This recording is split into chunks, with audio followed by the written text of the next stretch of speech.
کیا national conference اور کانگریس کے درمیان کابینہ وزارت کے عہدوں پر اختلافات پیدا ہوں گے؟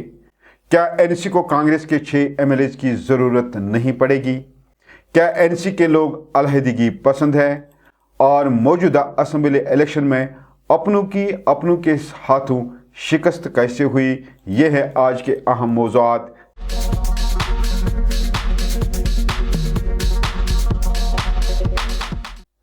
ناظرین السلام علیکم۔ کیا نیشنل کانفرنس اور کانگریس کے درمیان کابینہ وزارت کے عہدوں پر اختلافات پیدا ہوں گے؟ کیا این سی کو کانگریس کے 6 ایم ایل ایز کی ضرورت نہیں پڑے گی؟ کیا این سی کے لوگ علیحدگی پسند ہیں اور موجودہ اسمبلی الیکشن میں اپنوں کے ہاتھوں شکست کیسے ہوئی؟ یہ ہے آج کے اہم موضوعات۔ میں ہوں بشیر ناز، آپ جڑ چکے ہیں پی نیوز کے ساتھ۔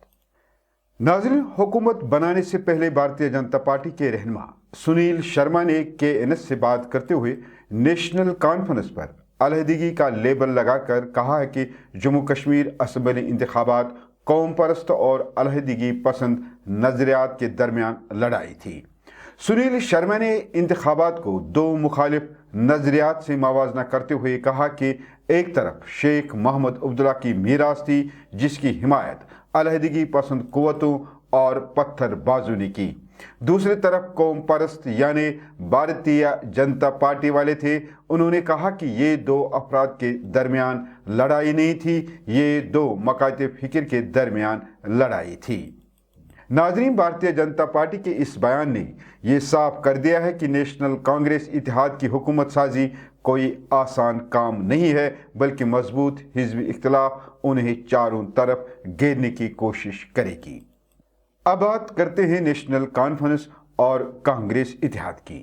جیسے کہ آپ کو معلوم ہے کہ گزشتہ روز نیشنل کانفرنس کے 9 منتخب امیدواروں کی نوائی صبح دفتر میں پارٹی کے صدر ڈاکٹر فاروق عبداللہ کی قیادت میں لیجسلیٹر پارٹی کے ایک اہم میٹنگ منعقد ہوئی، جس میں عمر عبداللہ کو بیک زبان تمام 46 نو منتخب امیدواروں نے لیجسلیٹر پارٹی کا لیڈر نامزد کیا، جس کا مطلب ہے کہ عمر عبداللہ جموں کشمیر کے وزیر اعلیٰ ہوں گے۔ اس کے ساتھ ہی میڈیا رپورٹس میں یہ بات سامنے آئی ہے کہ کانگریس پارٹی نیشنل کانفرنس سے 3 کابینہ وزارت اور ڈپٹی سی ایم کی مانگ کر رہے ہیں۔ اس کے ساتھ ہی یہ بات بھی سامنے آ گئی ہے کہ نیشنل کانفرنس کانگریس کو ایک کابینہ وزارت اور ڈپٹی اسپیکر دینے کے حق میں ہیں۔ وہی نیشنل کانفرنس کے سینئر لیڈروں کا کہنا ہے کہ کانگریس پارٹی حیثیت سے زیادہ ڈیمانڈ کر رہے ہیں، چونکہ یو ٹی اسمبلی میں 9 سے زیادہ منسٹر بنانا ممکن نہیں ہے اور اس حساب سے کانگریس پارٹی کو اپنا شیئر ضرور ملے گا۔ وہیں آج عام آدمی پارٹی سمیت مزید 3 نو منتخب ایم ایل ایز نے نیشنل کانفرنس کو سرکار بنانے میں اپنا تعاون دیا ہے، جس سے نیشنل کانفرنس کے پاس کانگریس کے بغیر 49 سیٹوں کی برتری حاصل ہو چکی ہے۔ یہاں کانگریس کے جموں کشمیر چیف طارق حمید کرا اور گلہ احمد میر نے دیر گئے شام وزیر اعلیٰ کے امیدوار عمر عبداللہ کو حمایت کا خط فراہم کیا ہے۔ اس سے قبل طارق حمید کرا اور گلہ احمد میر نے کانگریس بھون سری نگر میں ایک اہم میٹنگ کے بعد میڈیا سے بات کرتے ہوئے کابینہ منسٹری اور ڈپٹی سی ایم کی ڈیمانڈ کے سوال کے جواب میں کہا کہ فی الحال ہمارے پاس کوئی مطالبہ نہیں ہے اور حکومت سازی کے بعد ہم اپنے مطالبات پیش کریں گے۔ طارق حمید کرا نے کہا کہ پارٹی نے آج سپہر 3 بجے قانون ساز پارٹی کا اجلاس میں ایک قرارداد پاس کی، جو نئی دہلی میں پارٹی ہائی کمان کو بھیجی گئی ہے۔ طارق حمید کرا نے کہا کہ ہمارے 6 ارکان ہیں اور پارٹی ہائی کمان فیصلہ کرے گی کہ نیشنل کانفرنس کے ساتھ مخلوط حکومت میں کس کو کیا ملے گا۔ ناظرین، اب ایک نظر موجودہ اسمبلی الیکشن میں اپنوں کے ہاتھوں کیسے شکست ہوئی۔ ناظرین، جموں کشمیر کی اسمبلی انتخابات میں اپنوں نے اپنوں کو ہرایا۔ جہاں میاں بیوی اور 2 سگے بھائی الیکشن ہار گئے، وہاں جموں کشمیر اسمبلی میں پہلی بار باپ اور بیٹا نظر آئے گا۔ انتخابی نتائج ظاہر ہونے کے بعد کچھ عجیب اتفاقات سامنے آئے ہیں اور اس الیکشن میں بہت کچھ پہلی بار ہوا ہے۔